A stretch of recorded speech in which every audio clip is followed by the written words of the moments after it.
O vídeo de hoje é uma análise detalhada de todas as teorias do caso Elisa Lam. É um vídeo para quem já conhece o caso e talvez até defenda uma teoria.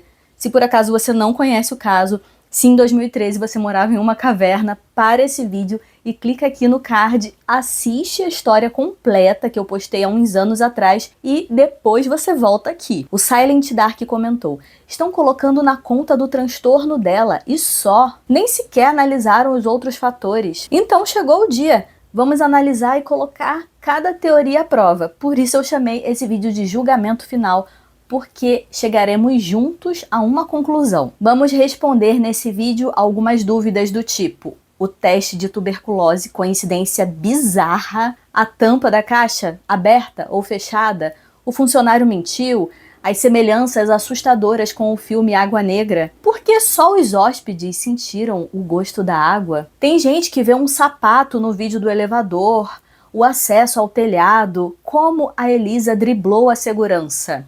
Se você gosta desse formato de dossiê mais longo e detalhado, já deixa o like que isso me avisa que eu posso trazer mais casos assim. Preparados? Então vamos lá. Vamos iniciar com uma breve, muito breve, linha do tempo real. Dia 26 de janeiro, a Elisa chegou ao Cécio.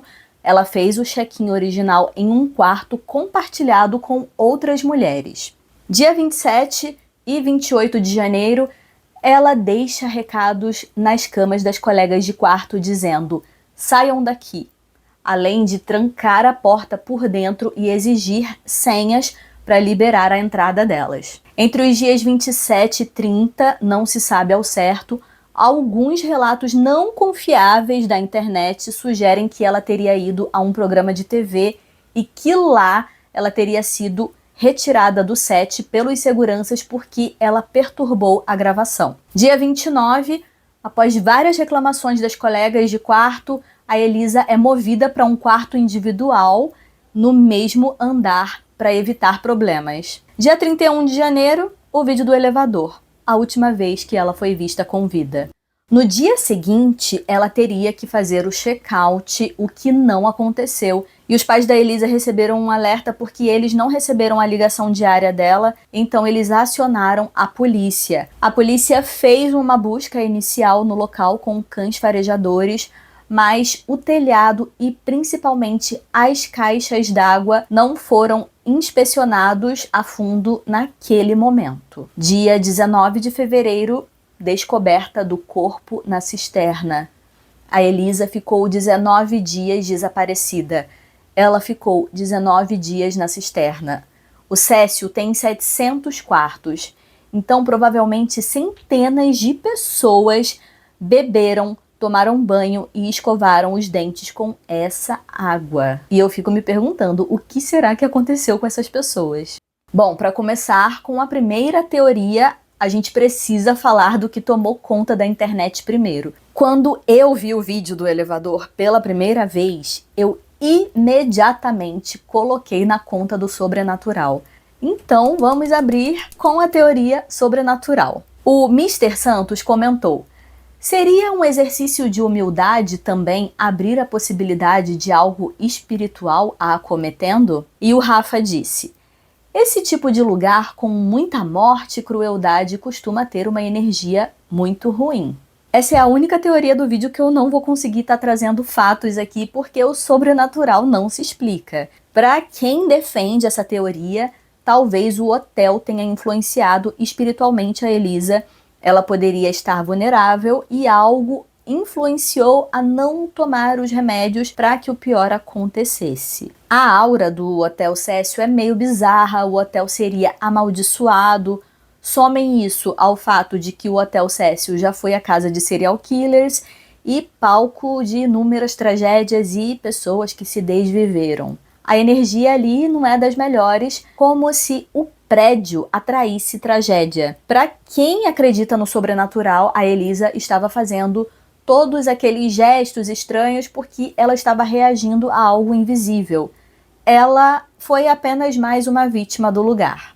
Nessa mesma época, estava muito em alta o jogo do elevador. Para quem não sabe, É um ritual coreano onde você aperta os botões de uma ordem específica no elevador para acessar outra dimensão. A Elisa apertou uma fileira de botões, ela sai, olha para os lados, gesticula com as mãos como se falasse com algo invisível. Muita gente jura que a Elisa estava realizando um ritual para entrar nessa outra dimensão. E muitas pessoas comentaram: nossa, a porta do elevador não fecha, isso é um mistério.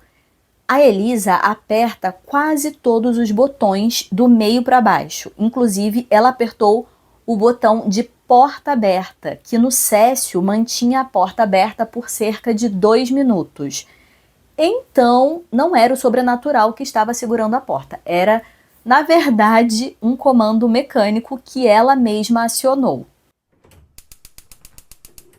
Agora, no campo das conspirações, a gente não pode ignorar uma das coincidências que eu considero mais bizarra nessa história. Na mesma época e no mesmo bairro onde a Elisa sumiu, estava tendo um surto de tuberculose. E adivinha o nome do teste usado para detectar a doença? Lan Elisa. Exatamente, o nome dela ao contrário. Fala pra mim se isso não te choca.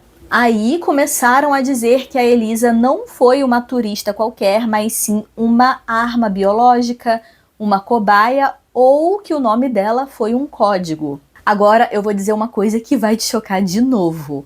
O teste Lan Elisa foi criado em 1971. O termo LAN faz referência a um componente da parede celular da bactéria.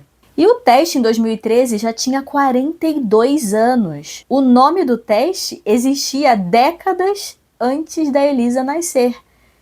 É uma coincidência linguística bizarra, mas é apenas isso. Outra coincidência macabra foram as semelhanças com o filme Água Negra, que inclusive eu amo. Não sei se vocês já assistiram, mas no filme, uma menina morre na cisterna do prédio. O corpo é achado após os moradores reclamarem do gosto e da cor da água e ela usa uma roupa parecida com a da Elisa. É quase premonitório. Mas o filme Água Negra é baseado em um conto japonês de 1996 e o filme foi lançado em 2005, 8 anos antes de tudo acontecer. A vida imitou a arte da forma mais trágica possível. Agora vamos aproveitar que estamos falando da Água Negra. Teve um comentário interessante no meu outro vídeo. O Rafa Félix disse: uma coisa que não vejo ninguém comentar é porque só os hóspedes sentiram o gosto e a coloração ruim da água. Os funcionários não bebiam e nem usavam a água do hotel? Rafa, então, possivelmente o local onde eles se alimentavam e bebiam água fosse abastecido por uma outra cisterna. No hotel haviam 4 tanques de água e geralmente a água de cada tanque tem um destino certo. Talvez a copa dos funcionários recebesse água de outra cisterna, porque eles foram avisados por alguns hóspedes que a água estava saindo com uma cor escura. Se a cozinha e o banheiro deles estivesse assim, eles teriam visto. Outra questão que envolve a conspiração foi o corte no vídeo do elevador. O Contando a Bíblia comentou que o vídeo do elevador foi editado a um salto de tempo, o relógio está borrado e a velocidade parece alterada, porque a polícia de Los Angeles entregaria um vídeo mexido para o público. Seria para apagar a imagem de alguém que estava no corredor? Existem 2 motivos reais aqui. Primeiro, o borrado no relógio e no canto da imagem serve para proteger a privacidade de outros hóspedes e funcionários que passaram antes ou depois e que não têm nenhum envolvimento com o caso. Segundo, a velocidade. As câmeras de segurança antigas não gravam 30 quadros por segundo. Elas gravam apenas quando há movimento e a sensação de lentidão é um efeito digital da época. O salto de 54 segundos acontece justamente porque o elevador ficou parado e nada se moveu no corredor. Faz sentido editar para focar no comportamento da Elisa, mas isso acabou alimentando mais ainda o mistério. E o objetivo da polícia, ao liberar o vídeo, era que alguém identificasse a Elisa e não o assassino. Nunca foi explicado, mas o que aconteceu foi que provavelmente quem editou o vídeo para divulgar foi a própria polícia. O que é comum, e eles raramente divulgam ao grande público vídeos brutos. Eles são editados, selecionados e mostram apenas o que as autoridades decidem tornar público. Outra teoria conspiratória é sobre os funcionários. Muita gente suspeitou do envolvimento deles no caso, como a Elisa chegou ao telhado sem disparar o alarme, alguém precisava ter a chave ou saber o código. É aqui que entra a suspeita, especialmente sobre a gerente, a Amy Price, e o pessoal da manutenção.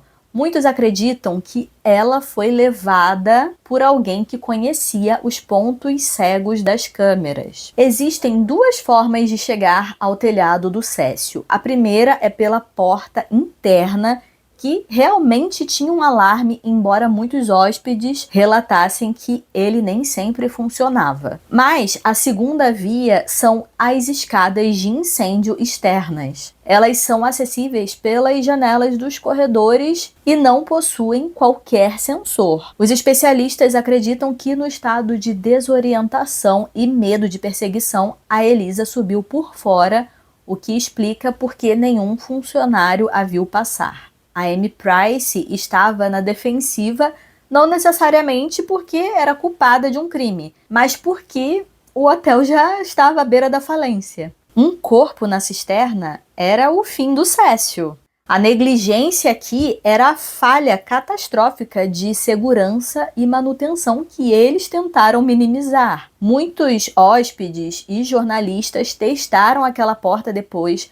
O alarme era antigo e muitas vezes não funcionava, ou podia ser silenciado facilmente. Além disso, as escadas de incêndio externas não tinham alarme, qualquer pessoa, inclusive a Elisa, poderia subir por fora. O Contando a Bíblia mencionou algo muito específico. Por que não fizeram testes de DNA e digitais na tampa da cisterna na hora? A perícia de 2013 foi muito criticada, mas há um detalhe. Após 19 dias submerso em águas e detritos, qualquer digital na parte externa da tampa teria se perdido com o clima de Los Angeles. Já no interior da tampa, onde ela teria encostado para entrar, a umidade da evaporação também destrói evidências biológicas. A polícia focou em laudo médico, porque sem sinais de luta ou marcas no corpo, para a lei não há crime para investigar. O Rodrigo Esteves comentou algo que muita gente pensa, que no documentário dizem que ela foi deixada na caixa d'água e tu não falaste disso. Rodrigo, eu acho que foi uma questão de tradução, porque existe uma diferença enorme entre o corpo ser deixado por alguém e ser encontrado após um acidente. No documentário lá do Netflix, explora exaustivamente a teoria de que alguém poderia ter levado a Elisa até lá. Eles mostram detetives da internet que juram que ela foi deixada por um assassino. As autoridades concluíram que não havia sinais de arrastamento, não havia DNA de terceiros e, mais importante, não havia marcas de luta ou violência no corpo da Elisa, o que seria quase impossível. Vamos concordar que ela ter sido carregada à força até o telhado, subido uma escada de metal, alguém subir com ela nas costas pela escada. Dizer que ela foi deixada é uma escolha de palavras, mas a perícia diz que ela entrou. Então, aqui no nosso julgamento, as evidências físicas, ou melhor, a falta delas, pesam muito mais do que uma interpretação de texto. Ela não foi deixada, ela foi encontrada. Agora vamos para a próxima teoria, que eu acredito a mais popular. Várias pessoas deixaram nos comentários a teoria de que a Elisa teria sido, na verdade, assassinada. Muitos de vocês pararam o vídeo no minuto 2:28 e juram ter visto um sapato extra ou uma sombra que não pertence a Elisa. A Anaí RDA disse: mas que aparece a ponta de um sapato quando ela sai do elevador, aparece. Estranhíssimo. As pessoas dizem que aparentemente tem um perseguidor parado no ponto cego do elevador, controlando a situação. Isso se resolveria facilmente se houvessem câmeras nos corredores do hotel, e muitos sites afirmam com unhas e dentes que haviam câmeras nos corredores e a polícia apagou as imagens. Mas por que eles dizem isso? Geralmente por dois motivos. Ou estão usando fotos do hotel atuais, após as reformas de modernização, ou estão apenas repetindo o que leram em fóruns de fofoca sem checar as fontes. Mas, de acordo com o processo judicial, não haviam câmeras nos corredores. As câmeras estavam apenas nos elevadores e em algumas áreas comuns. Inclusive, no processo movido pelos pais da Elisa contra o hotel, a defesa do hotel e a própria polícia de Los Angeles confirmaram que as únicas imagens disponíveis eram as do elevador. Se houvesse câmeras nos corredores, a polícia seria obrigada por lei a citar a existência ou o sumiço dessas fitas no inquérito. Em 2013, o Cécio era um hotel econômico e a estrutura de câmeras se resumia ao lobby, à entrada e ao interior dos elevadores, pelo motivo de ser bem caro manter gravação de vídeo 24 horas para todos os andares e um prédio daquele tamanho. Agora, voltando ao pé que muitos viram. O que muitos chamam de segundo pé é, na verdade, segundo a análise forense feita pelos peritos que analisaram o caso, o reflexo do próprio calcanhar da Elisa no piso de linóleo brilhante do elevador, combinando com o rastro de movimento motion blur da câmera de baixa qualidade. E quanto à sombra, que algumas pessoas viram, é uma ilusão de ótica, porque o corredor do Cécio tinha luzes fluorescentes, espaçadas. Quando ela se projeta para fora, a sombra da Elisa se desmembra naturalmente pelo ângulo das lâmpadas. Não há evidência técnica de uma segunda presença física ali. Outra questão que induz as pessoas a acreditarem na teoria de assassinato é a questão do celular da Elisa. A Maria Day perguntou: onde foi parar o celular da Elisa? Ele foi encontrado? E logo abaixo o Ricardo diz que viu um policial numa coletiva afirmando que o encontrou, mas esse vídeo teria sumido do YouTube. O fato oficial registrado nos documentos da polícia de Los Angeles é que o celular da Elisa nunca foi encontrado.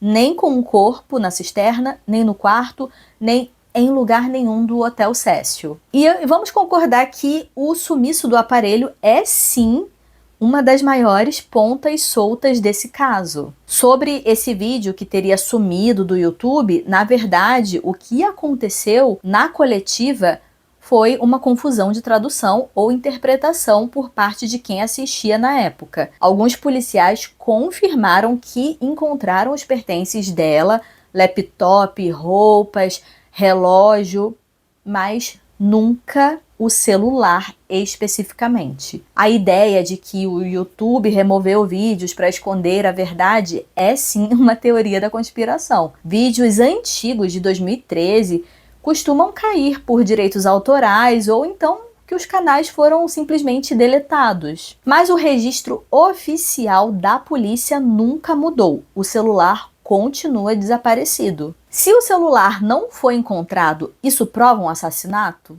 Não necessariamente. Durante um surto psicótico, ela pode ter jogado o aparelho no lixo, ou então ela pode ter sido roubada ali no bairro. O sumiço do celular é um mistério, sim, mas não é por si só uma prova de crime. O Contando a Bíblia deixou um comentário gigante. Eu desmembrei porque infelizmente eu não vou poder ler aqui, que é bem grande mesmo, com uma teoria de homicídio bem detalhada. Ele acredita que a Elisa foi levada à força por homens que ela conheceu no check-in e que eles teriam abusado dela e depois mataram. Ele diz que encontraram sangue e que as roupas sumiram. Vamos lá, o laudo da necropsia é público. Não foram encontrados sinais de violência sexual. O sangue mencionado nos fóruns da internet é, na verdade, o líquido de purgação, que, no caso dela, foi pelo motivo de ter ficado 19 dias na água. A biologia do corpo humano em decomposição na água explica 100% dos sinais. Sobre as roupas, o short e a blusa foram encontrados dentro da caixa junto com o corpo. Ela estava nua porque no surto psicótico é comum a pessoa sentir calor extremo ou tentar se livrar das roupas pesadas e molhadas, que é o que chamamos de hipotermia paradoxal. O corpo da Elisa não tinha sinais de laceração e, de acordo com o laudo da necropsia, não tinha DNA de terceiros e não tinha sinais de luta.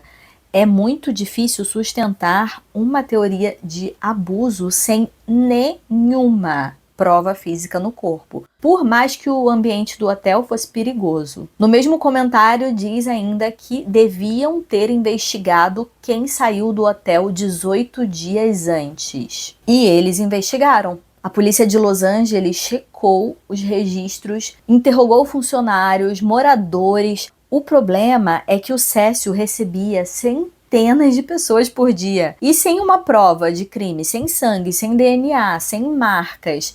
A polícia não tinha uma base legal para prender ninguém. Ainda no mesmo comentário, esse comentário rendeu. Diz que a gerente é cúmplice porque ela avisou a mãe dela que algo estava por vir. A Amy Price estava lidando com uma crise de relações públicas imensa e ela desabafou com a mãe dela que algo estava por vir. Ela fazia referência ao caos mediático que o hotel enfrentaria com a descoberta de um corpo na cisterna. A Amy Price nunca foi investigada como cúmplice por total falta de provas. É até uma situação delicada julgar uma pessoa. Eu não sei se vocês se lembram do que aconteceu com o Pablo Vergara, o Morbid. Em 2013, ele foi apontado por detetives da internet como o principal suspeito, simplesmente por causa da sua aparência e por ele ter postado um vídeo no Cécio um ano antes. Ele teve que provar com passaporte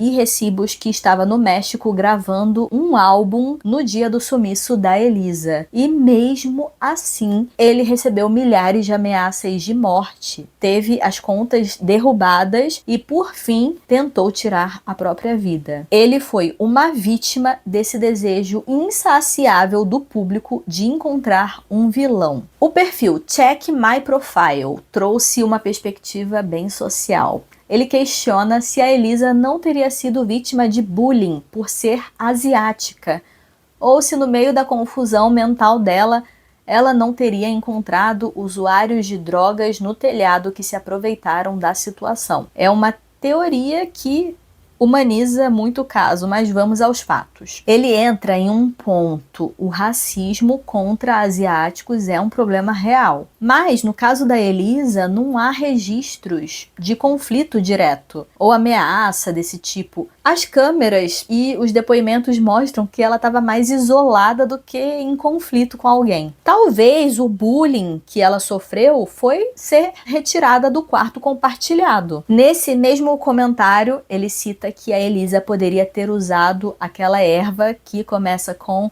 Ma e termina com Nha, e que isso não deixa rastros após horas ou dias. Aqui eu preciso fazer uma correção importante. Pelo contrário, essa erva que você mencionou e outras substâncias deixam sim rastros por muito tempo, até mesmo depois da morte. O exame toxicológico da Elisa foi extremamente detalhado. Eles testaram tudo: drogas recreativas, álcool e até veneno. E o resultado deu negativo para tudo. Se ela tivesse encontrado com usuários de droga e usado qualquer coisa, isso teria aparecido no laudo, ainda estaria no organismo dela, mesmo após esses 19 dias. Ainda mais porque o corpo estava totalmente preservado na água fria. O José Maria também deixou um comentário excelente do ponto de vista técnico sobre medicina legal e eu tive que pesquisar.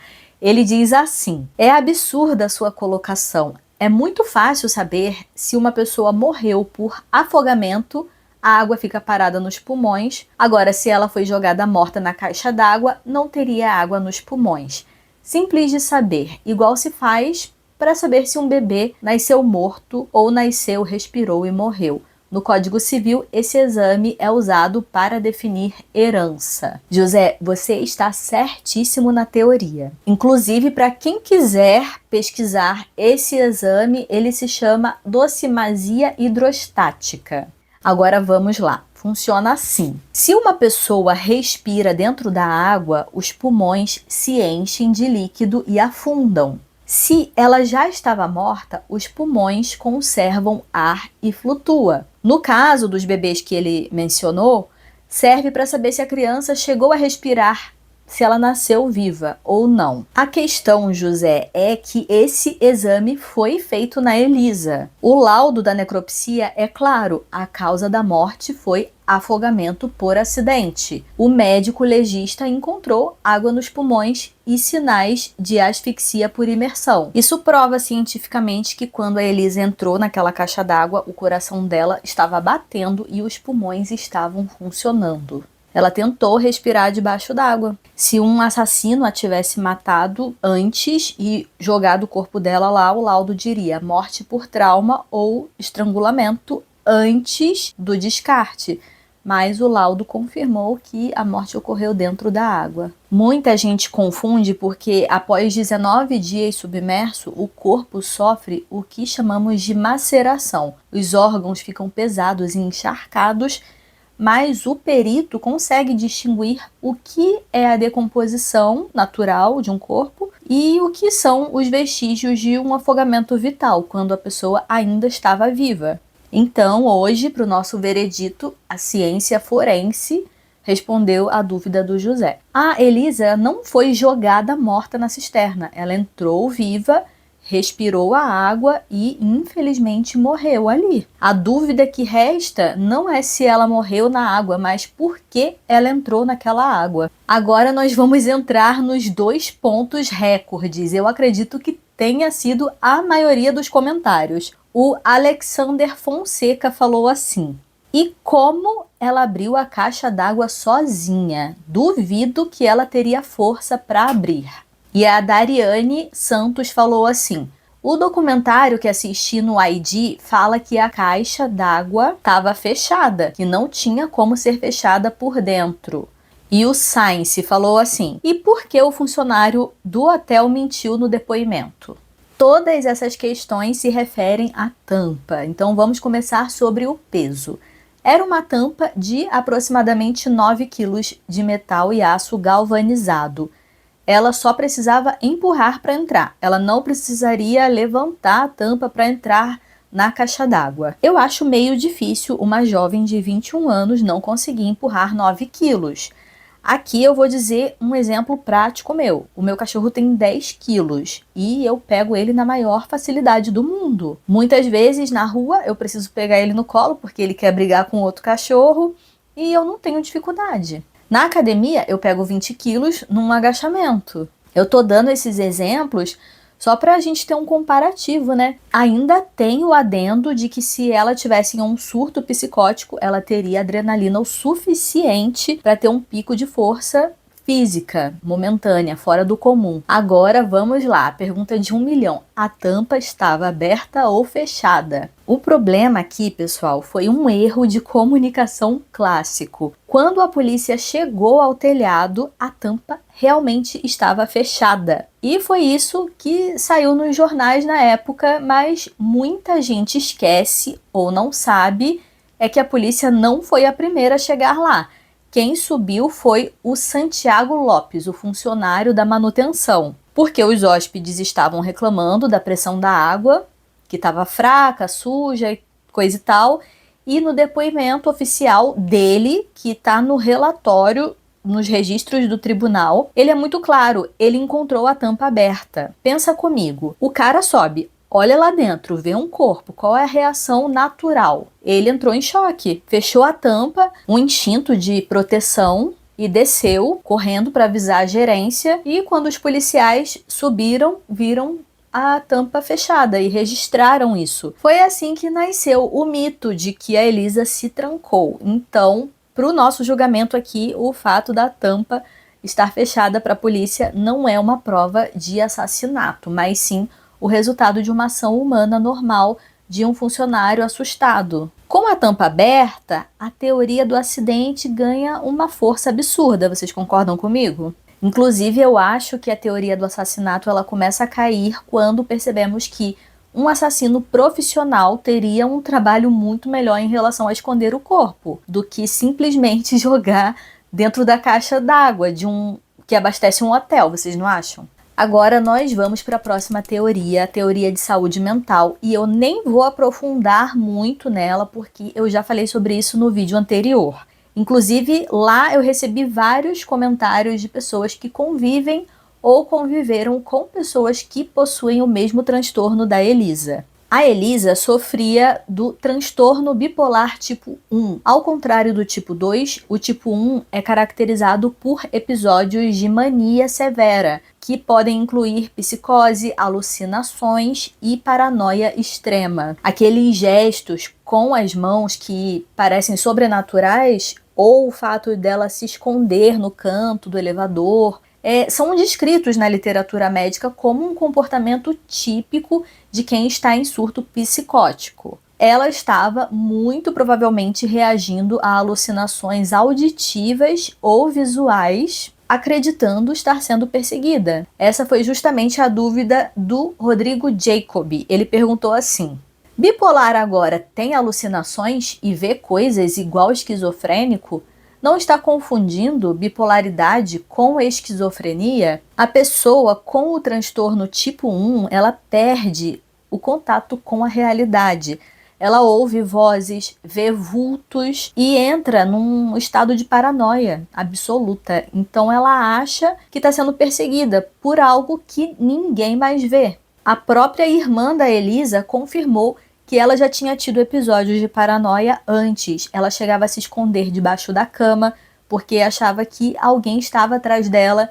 Inclusive, ela já tinha sido internada por causa disso. Ali no vídeo, ela estava em pleno colapso psicótico, tentando se esconder de um perseguidor que só existia na mente dela por causa da falta de medicação. O laudo toxicológico mostrou que ela estava tomando os antidepressivos, mas não estava tomando os estabilizadores de humor. E isso é uma bomba relógio.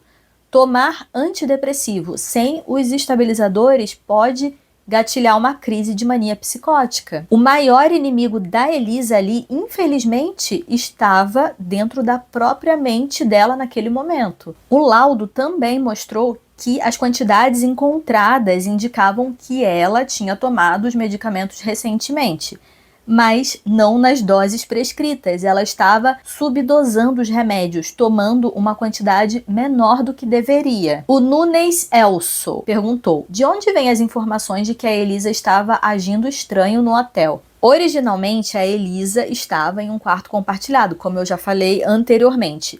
As colegas de quarto reclamaram para a gerência que ela estava tendo um comportamento meio bizarro, ela deixava bilhetes estranhos nas camas delas, trancava a porta por dentro, e foi por causa desses relatos reais, isso foi real, que a gerente Amy Price trocou ela de quarto, colocou a Elisa em um quarto individual 2 dias antes do sumiço. Sobre ser retirada pela segurança do estúdio onde era gravado o programa de auditório em Los Angeles, não é uma fonte confiável. Ela teria sido retirada do local pelos seguranças porque começou a gritar e agir de forma disruptiva, o que resultou na expulsão dela. A última pessoa a ver a Elisa com vida fora do hotel foi a dona da livraria The Last Bookstore. Ela relatou que a Elisa estava muito agitada, falando rápido e comprando muitos livros pesados que ela nem teria como carregar na mala. Esse comportamento também é um sinal clássico de mania no transtorno bipolar. E por fim, no documento, mais importante, o depoimento da Sarah Len, que é a irmã da Elisa, à polícia, ela confirmou que a irmã dela já tinha o histórico de se esconder, de paranoia, quando não tomava os remédios. Ou seja, as peripécias que vêm no vídeo do elevador já tinham acontecido antes em ambiente familiar. E isso consta nos processos judiciais e nos relatórios da polícia de Los Angeles. Quando juntamos os depoimentos das colegas, da dona da livraria e da própria irmã da Elisa, o vídeo do elevador deixa de ser um mistério e passa a ser apenas o último registro de um surto. Essa pergunta, a próxima, ninguém fez, mas pesquisando eu achei coerente trazer aqui. Se a Elisa estava em surto, por que saltar dentro de um tanque de água? Em estado de psicose, o cérebro procura um lugar que traga a sensação de segurança e esconderijo, e o telhado era alto e isolado, escuro, e você pode estar pensando que não era a melhor opção para ela. Bem, o telhado, para quem está sendo caçado por alucinações, representa o ponto mais alto e teoricamente mais seguro para observar o inimigo. Quando ela chega lá e percebe que não tem mais para onde subir, os tanques de água, que medem aproximadamente 3 metros de altura, aparecem como o único esconderijo possível. Ela sobe pela escada lateral do tanque, abre a porta e vê a água escura. O cérebro em surto não interpreta aquilo como um perigo de afogamento, mas como um refúgio. Para alguém em psicose, entrar na água pode ter sido uma tentativa desesperada de se tornar invisível. O choque térmico de água fria, ao invés de acordar a vítima, provavelmente causou um estado de pânico físico e a impediu de uma tentativa de saída. Ainda no mesmo tema, saúde mental, eu não posso deixar de falar sobre a família deles que já sabia desses transtornos. O José Maria disse: outro fator absurdo da sua parte é como deixaram uma jovem com tantos transtornos graves viajar de um país para o outro. Do jeito que você fala, ela seria semi-imputável, não poderia viajar sozinha. A Francisca Marta disse: e os pais dela, o que dizem sobre isso? O Lucas Franca acrescenta: para mim foi culpa da família de ter deixado a Elisa viajar sozinha, sabendo que ela tinha esse transtorno em forma grave. Essa tragédia aconteceria mais cedo ou mais tarde. Essa é uma pergunta difícil, mas a resposta está no histórico de autonomia da Elisa. A Elisa não estava em surto constante. Ela era uma estudante da Universidade da Colômbia Britânica, mantinha um blog ativo e, quando estava medicada, levava uma vida funcional. Para a família, ela estava estável. A viagem de Vancouver para Los Angeles era vista como uma recompensa, um passo a mais para sua independência. O transtorno mental não é uma sentença de prisão domiciliar. Muitas pessoas com bipolaridade tipo 1 viajam, trabalham e moram até sozinhas, desde que o tratamento seja seguido à risca. A família não a abandonou, havia um acordo. A Elisa deveria ligar para os pais todos os dias para confirmar que estava bem. E ela cumpriu esse acordo rigorosamente, até o dia 31 de janeiro. No momento em que ela parou de ligar, os pais não esperaram. Eles pegaram um avião para Los Angeles e foram até a polícia imediatamente. Eles sabiam do risco, mas confiaram que a medicação estava fazendo o seu trabalho. José, você mencionou que ela seria semi-imputável. Juridicamente, a Elisa era uma adulta de 21 anos, plenamente capaz perante a lei, a menos que houvesse uma interdição judicial. Proibir um adulto de viajar é algo extremamente complexo legalmente. O que aconteceu com a Elisa foi o que os médicos chamam de anossognosia, quando o paciente se sente tão bem e que ele para de tomar os remédios, por achar que não precisa mais. E a família a quilômetros de distância, não tinha como saber se ela tinha parado de tomar as doses corretas. Os pais da Elisa são pessoas extremamente reservadas, eles nunca deram entrevistas sensacionalistas. O que sabemos é através do processo que eles moveram contra o Hotel Cecil. Para eles, a dor é dupla: perder a filha e carregar uma culpa. Mas eles sustentam que o hotel falhou em não perceber que um hóspede estava em perigo evidente. A verdade é que a família de pessoas com transtornos mentais vivem em uma corda bamba entre o medo e o desejo de verem seus filhos serem livres. A tragédia da Elisa não foi culpa de quem a amava, mas sim culpa da doença mesmo, que é silenciosa, enganou a Elisa, enganou os pais. Agora nós vamos entrar na última teoria, a teoria de que teria sido um acidente. Então nós vamos fazer uma espécie de reconstituição. Se a Elisa tomasse uma sequência de decisões erradas. Ela estava viajando sozinha em um lugar novo, talvez explorando o hotel, talvez curiosa. Ela pode ter encontrado uma forma de subir até o telhado, e aí ela queria ver a cidade. Aí quando ela chegou lá em cima, ela avistou a caixa d'água. Tava de noite, silêncio, o lugar era isolado. Ela pode ter aberto a tampa para olhar lá dentro, e aí algo deu errado. Ela perdeu o equilíbrio, escorregou e não conseguiu sair depois, porque uma vez lá dentro, sair não é tão simples. A água estava a cerca de 30 a 50 centímetros abaixo da borda e as paredes são muito lisas. Não tem apoio. Com o peso da roupa molhada e o início da hipotermia, é quase impossível alguém içar o próprio corpo para fora de um cilindro de metal polido. E a altura também era um problema. A Elisa tinha cerca de 1,65 m e o tanque 3 metros. Ela tentou lutar, o que explica as roupas tiradas, mas o cansaço, a água fria, a escuridão venceram. Essa é a teoria mais simples. E dentre tudo o que analisamos, coincidentemente, hoje é dia 24 de abril, daqui a exatos 6 dias, no dia 30, a Elisa completaria 35 anos de idade. Ela era uma jovem que amava ler, que escrevia suas angústias e sonhos num blog chamado Heather Fields, e que só queria conhecer o mundo. Muitas vezes a internet transforma tragédias em entretenimento, mas por trás do mistério do elevador existia uma filha, uma irmã e uma jovem com um futuro inteiro pela frente. Que a gente possa lembrar da Elisa não apenas pelo seu fim, mas pela luz que ela tentou manter acesa, mesmo nos momentos mais difíceis da sua vida. Comenta aqui embaixo quais vídeos vocês querem que eu faça nesse formato de julgamento, todas as teorias. Todos os pedidos deixados aqui embaixo eu farei vídeo sobre, mas precisa ser caso de mistério, sobrenatural, nada de creepypasta. Não pede creepypasta, eu não gosto de creepypasta. E se você assistiu até aqui, eu quero saber a sua teoria. Qual teoria você defende? E se eu deixei alguma teoria de fora, alguma informação de fora? Deixa aqui embaixo a sua dúvida, quem sabe eu não faço um terceiro vídeo sobre isso. E se você não tem nada, nenhuma dúvida, nenhuma teoria, deixa aqui embaixo o comentário Elisa vive, para eu saber que você chegou até aqui. Onde há sombra, há uma história esperando para ser contada. Até lá!